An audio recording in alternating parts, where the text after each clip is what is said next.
Di Krimung Polda Metro Jaya yang saya hormati adalah Pak Firdaus selaku Direktur Penanganan Sengketa Pertanahan Kementerian Agraria dan Tata Ruang atau BPN yang hadir siang ini.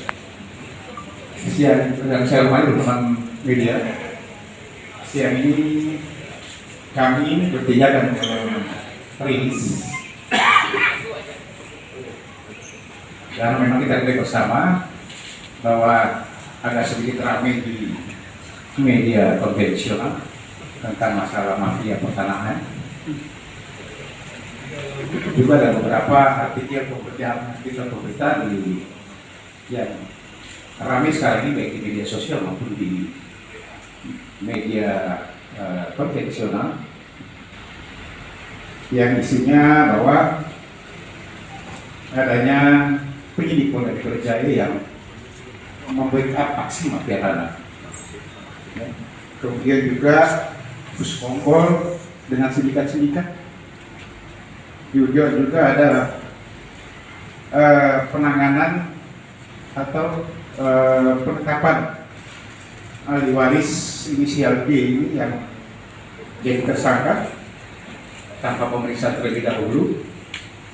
Ya, kemudian ini semua diatur oleh mafia tanah itu yang beberapa viral di media profesional atau di media sosial yang ada.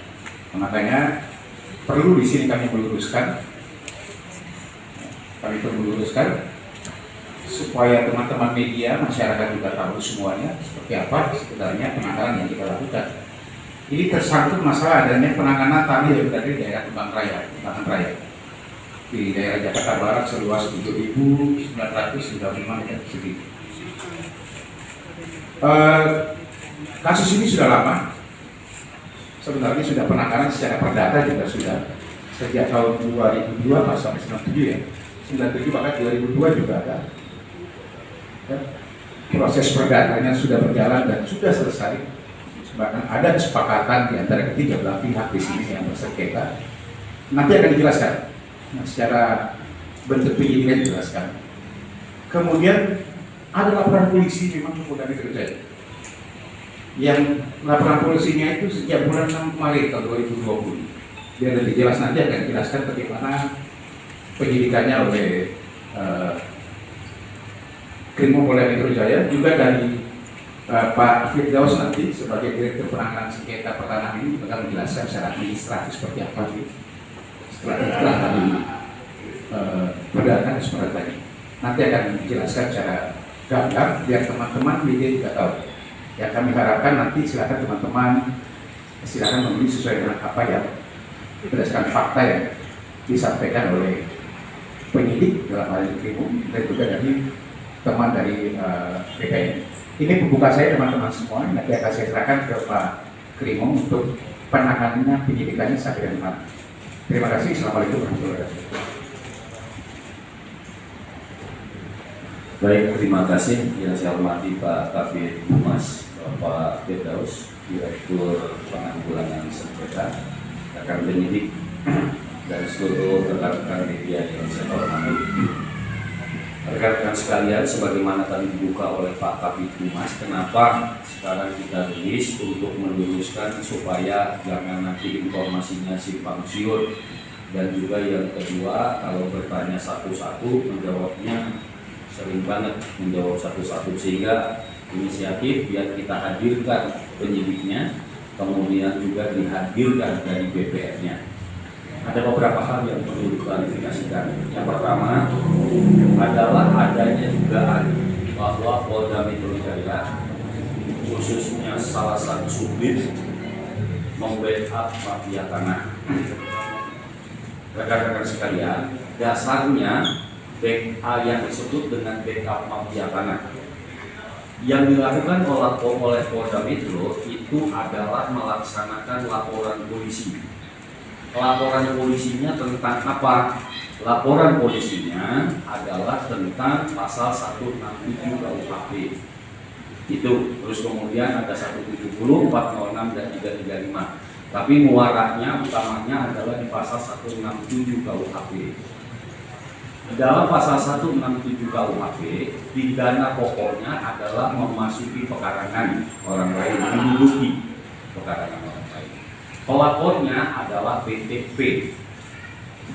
Dia untuk menindaklanjuti laporan ini, maka yang perlu dilakukan pertama oleh penyidik adalah mengecek siapakah yang berhak atas tanah tersebut berdasarkan dari dokumen. Itu.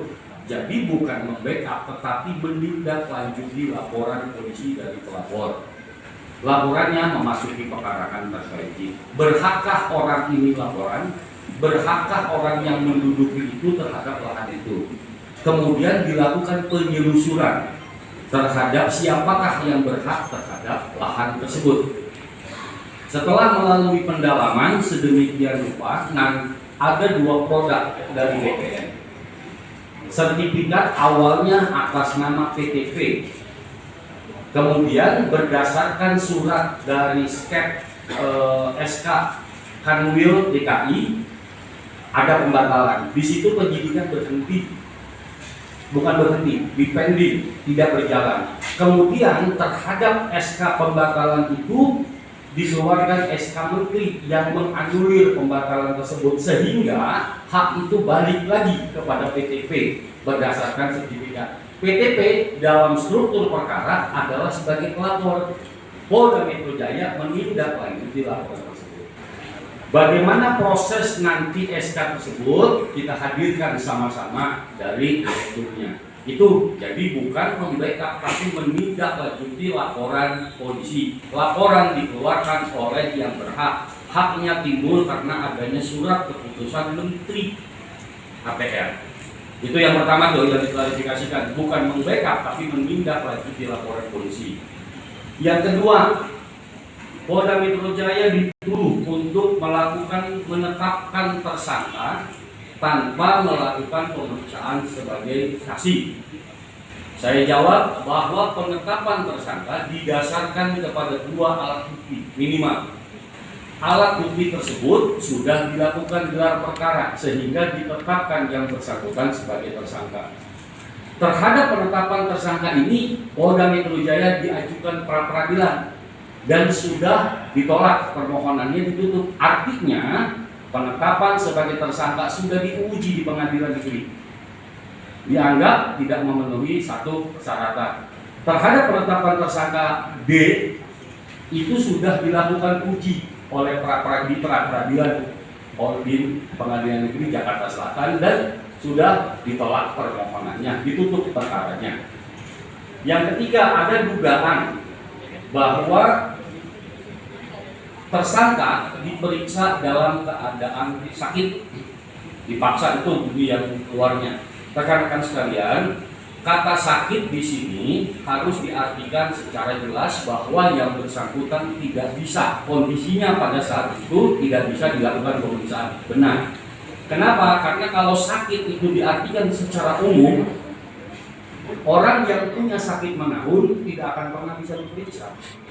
Tetapi harus diuji sakitnya ini ke Bidokes, kemudian keluar berita acara pemeriksaan dari Bidokes bahwa yang bersangkutan layak untuk dilakukan pemeriksaan. Kemudian yang ketiga, yang keempat, penetapan tersangka didasarkan kepada bukti yang palsu. Ini nanti akan dijelaskan karena dasar penyidikan kita menggunakan produk negara yang resmi yang nanti akan dijelaskan oleh dari Kementerian Agraria dan juga Tata Ruang. Rekan-rekan sekalian, seperti tadi disampaikan oleh Pak Kabid Humas, perkara ini secara perdata sudah berproses sejak tahun 2002.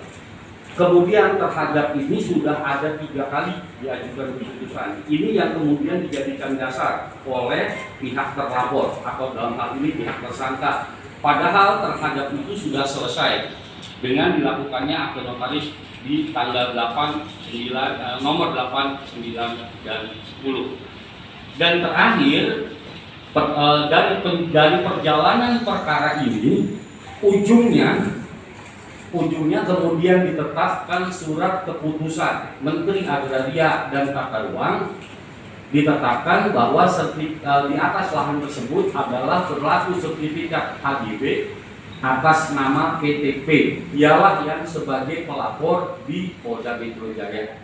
Itu mungkin sedikit klarifikasi, nanti mungkin akan berkembang lagi. Saya akan memberikan kesempatan kepada Pak Kabid Humas dan juga Pak